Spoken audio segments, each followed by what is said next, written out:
Hello everyone. जैसे कि आप सब जानते हैं, हमने हरियाणा जीके की 5000 क्वेश्चन वाली सीरीज स्टार्ट की हुई है। उसका आज डे 5 है। आप जानते हैं हम क्वेश्चंस कितने कर चुके हैं, 100 क्वेश्चंस हम डे 4 तक कर चुके हैं।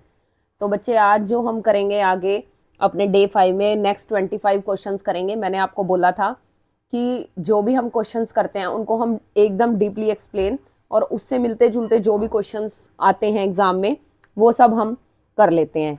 ठीक है, तो देखिए ज़्यादा टाइम वेस्ट नहीं करेंगे। हम आज अपना हरियाणा जीके का ये सीरीज़ जो है इसको डे 5 कवर करेंगे। और जो बच्चे चैनल से नए जुड़ रहे हैं वो जल्दी से चैनल को सब्सक्राइब कर लें, क्योंकि ये सीरीज़ बहुत धमाकेदार रहने वाली है।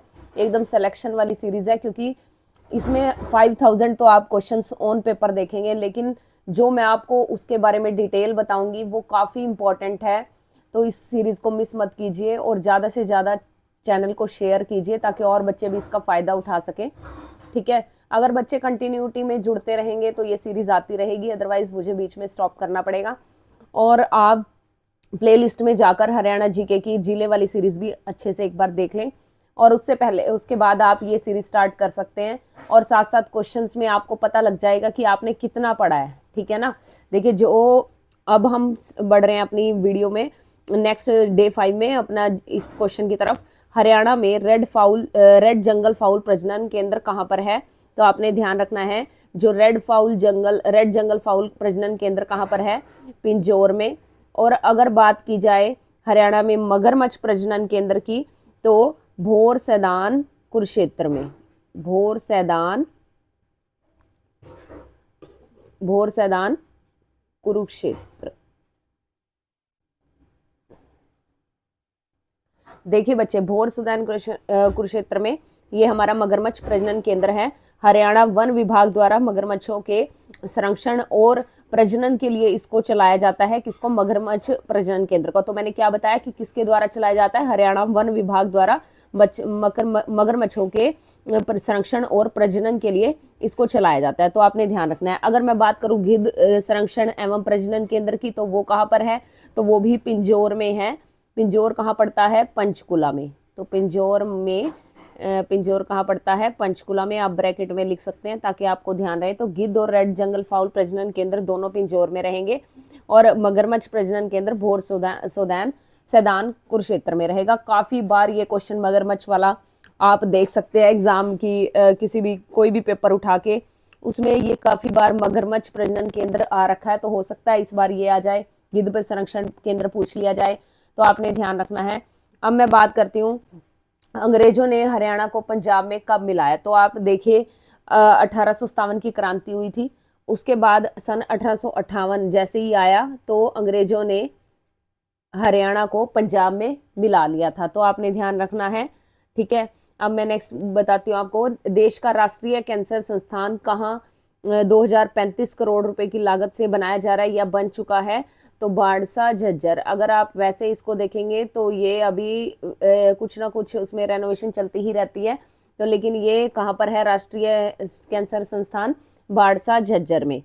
अब नेक्स्ट है, हरियाणा की कौन सी नस्ल की भैंस प्रसिद्ध है? देखिए ये क्वेश्चन काफी इंपॉर्टेंट है, क्योंकि जो हमारी मुर्रा भैंस रहती है हरियाणा की वो सबसे फेमस है।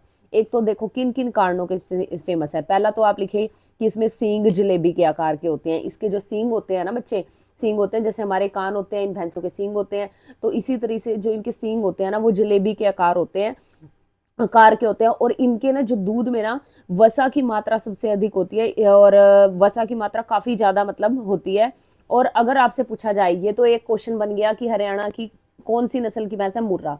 लेकिन इसी भैंस को काला सोना भी, हरियाणा का जो काला सोना है वो किसे कहा जाता है? अगर आपसे पूछा जाए तो वो मुर्रा भैंस को ही कहा जाता है, क्योंकि ये जितना दूध उत्पादन करती है, मतलब दूध देती है, तो इसके लिए ही इसे काला सोना भी कहा जाता है। तो हरियाणा की कौन सी नस्ल की भैंस जो है प्रसिद्ध है? मुर्रा भैंस। और इसके सींग जलेबी के आकार के होते हैं, वसा की मात्रा अधिक तो होती है, इसलिए दूध का उत्पादन अधिक होता है, और इसे हरियाणा का काला सोना भी कहा जाता है। तो आपने बच्चे ये कुछ क्वेश्चंस इससे रिलेटेड आपने ध्यान रखने हैं।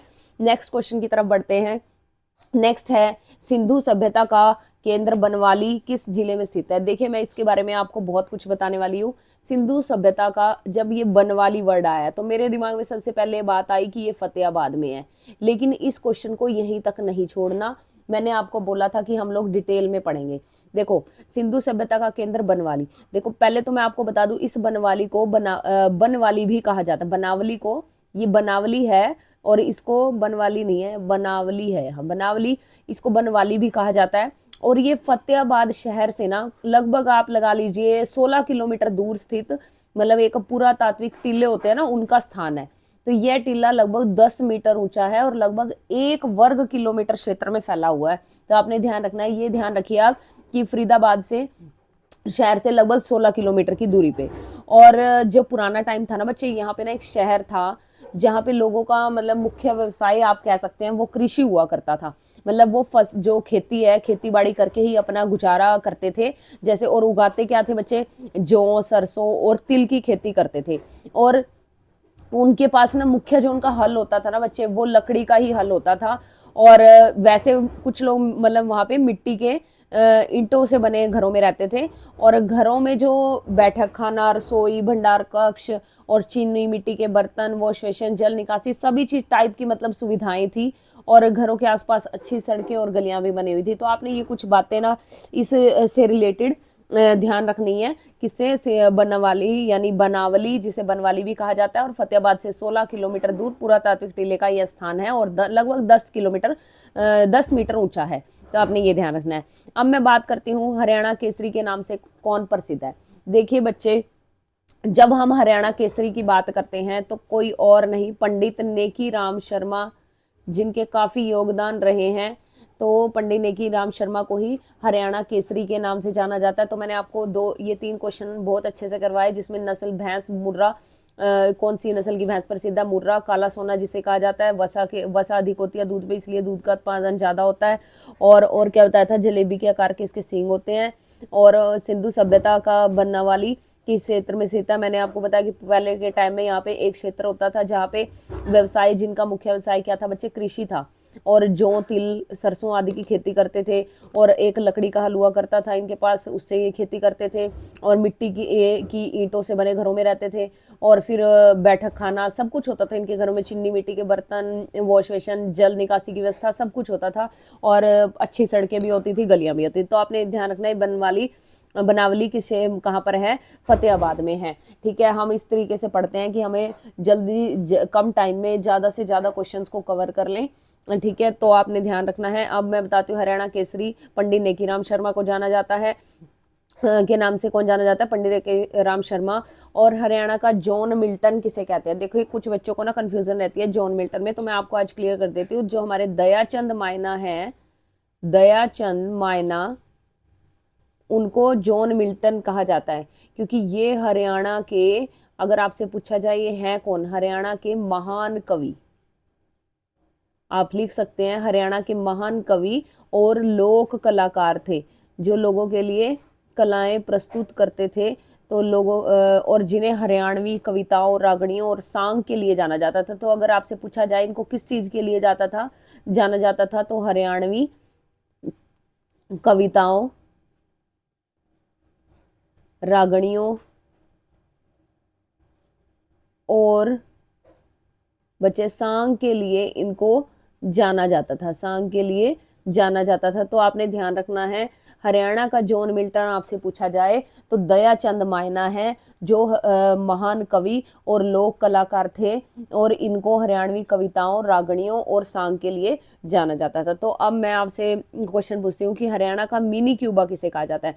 देखिए, जब बात करती हूँ मिनी क्यूबा की कोई और शहर नहीं, भिवानी शहर को मिनी क्यूबा कहा जाता है, क्योंकि यहाँ पे ना बच्चे मुक्केबाजी के इस क्षेत्र में जबरदस्त योगदान है इस गांव का। और बड़ी संख्या में अंतर्राष्ट्रीय स्तरों के मुक्केबाज जो हैं यहीं से मिले हैं।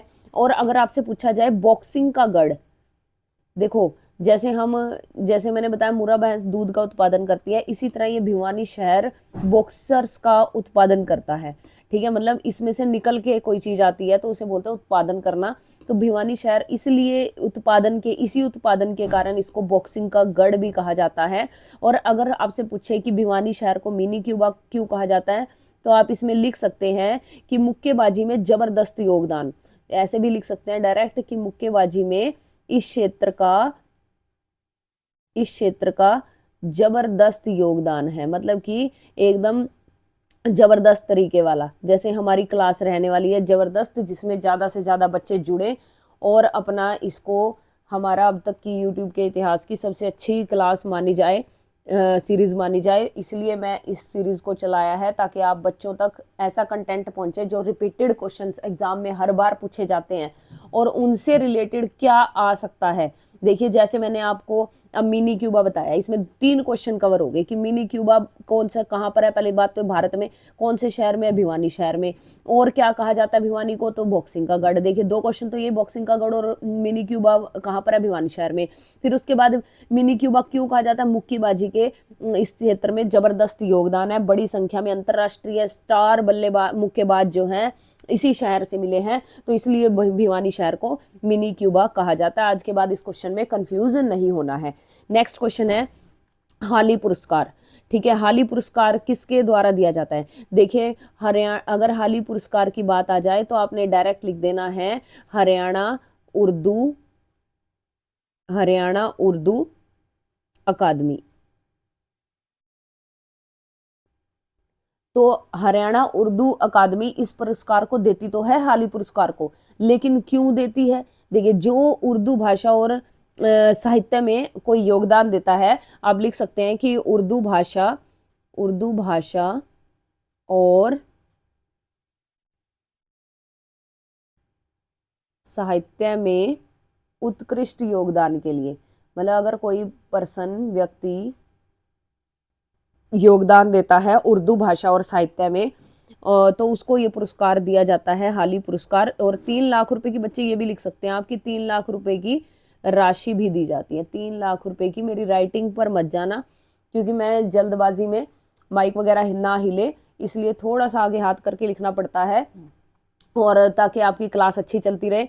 अब नेक्स्ट क्वेश्चन करते हैं, चंडीगढ़ में रॉक गार्डन की नींव किसने रखी। देखिए हम क्वेश्चन नंबर 112 112 पर पहुंच गए हैं। हमने 5th डे स्टार्ट किया हुआ है। इससे पहले 4 क्लासेस आप प्लेलिस्ट में देख लीजिए। मुझे लगता है कुछ बच्चों ने कुछ क्लासेस मिस की हैं, तो वो प्लेलिस्ट में जाके 5000 जीके क्वेश्चन सीरीज के नाम से एक वो है फोल्डर, उसमें आपकी ये क्लासेस मिल जाएंगी आपको। डे 5 है आज। तो चंडीगढ़ में रॉक गार्डन की नींव किसने रखी थी। देखिए बच्चे, चंडीगढ़ में रॉक गार्डन की जो नींव है वो नेक चंद सैनी ने रखी थी। लेकिन अगर आपसे पूछा जाए कि चंडीगढ़ का स्ट्रक्चर जो है किसने तैयार किया था, तो ली कार्बुजिए। ठीक है, ली कार्बुजिए जो है उन्होंने चंडीगढ़ का स्ट्रक्चर जो है वो तैयार किया था। नेक्स्ट क्वेश्चन है, हरियाणा के सबसे लंबे समय तक रहने वाले राज्यपाल। देखिए राज्यपाल जो सबसे लंबे समय तक रहे वो कौन से हैं, आपने ध्यान रखना है। वो है वीरेंद्र नारायण चक्रवर्ती, या फिर आप इनको बीएन चक्रवर्ती भी बोलते हैं। और चक्रवर्ती से ध्यान आया कि करनाल में एक झील है जिसका नाम है करण झील, और वो उस झील को चक्रवर्ती झील भी कहा जाता है जो बीएन चक्रवर्ती के नाम पर ही है। ठीक है, तो आपने ध्यान रखना है। और अगर मैं आपसे बात करूं इस बारे में कि वीरेंद्र नारायण चक्रवर्ती या फिर बीएन चक्रवर्ती कितने दिनों तक मतलब इन्होंने पद संभाला था, आपको ये तो पता है कि इन्होंने सबसे लंबे समय तक पद संभाला, तो मैं बता देती हूँ 8 साल 6 महीने और 12 दिनों तक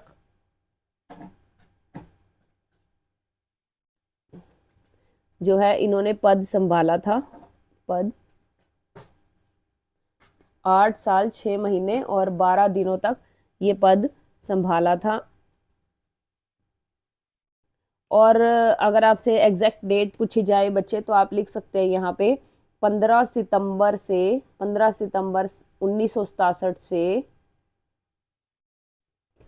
आप काउंट करके भी देख सकते हैं कितने दिन बनेंगे, 26 मार्च 1976 तक।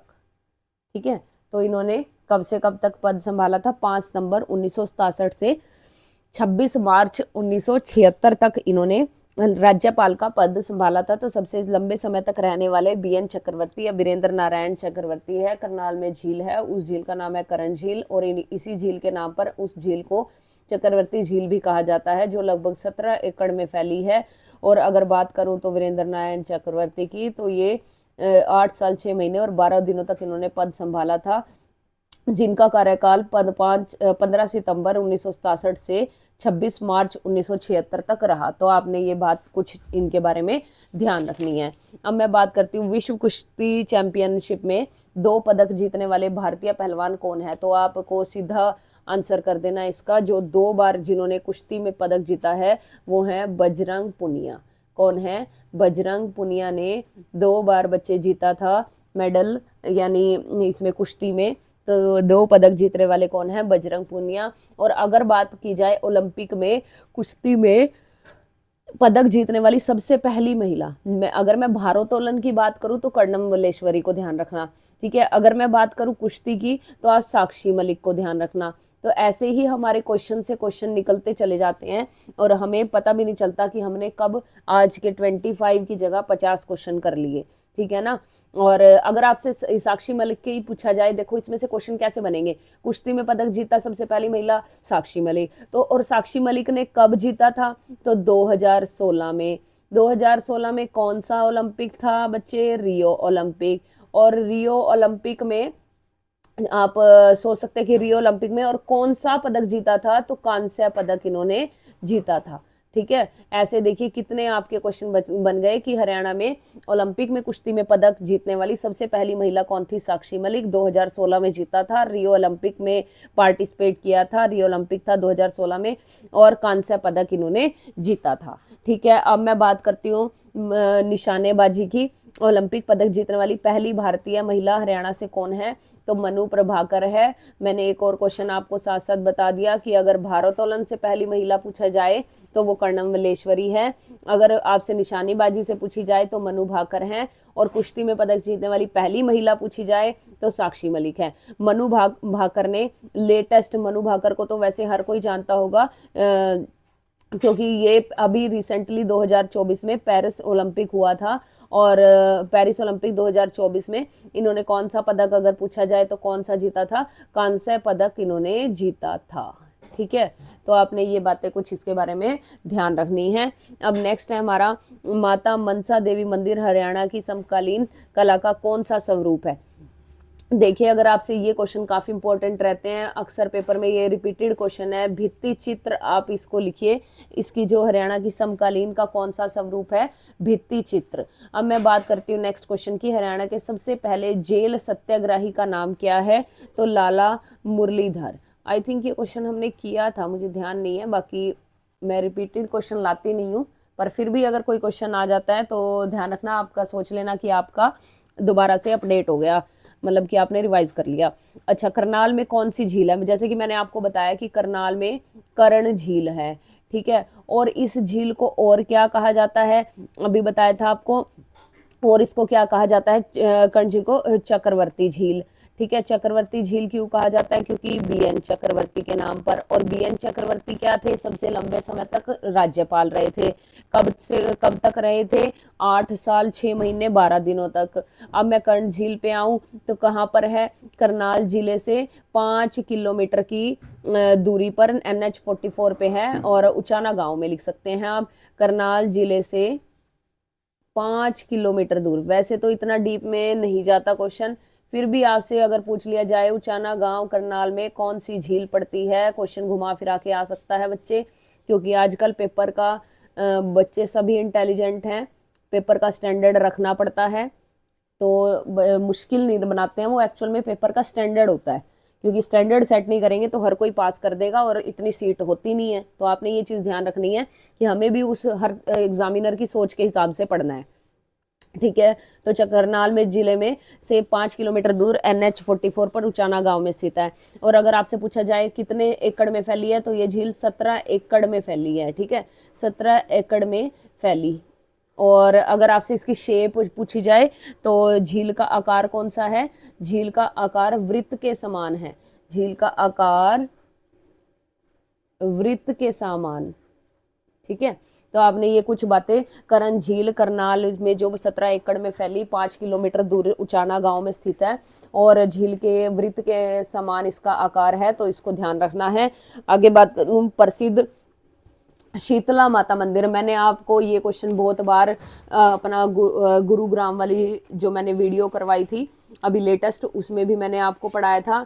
देखिए जब मैं बात करती हूँ प्रसिद्ध शीतला माता मंदिर, तो वैसे तो इस यहाँ पे गुरुग्राम को मसानी के नाम से भी जाना जाता है और शीतला माता का मंदिर गुरुग्राम में है, तो आपने ध्यान रखना है क्योंकि यहाँ पर जो शीतला माता मंदिर है ये चेचक की देवी के नाम से प्रसिद्ध है, तो आपने ये चीज़ इसमें ध्यान रखनी है, ठीक है।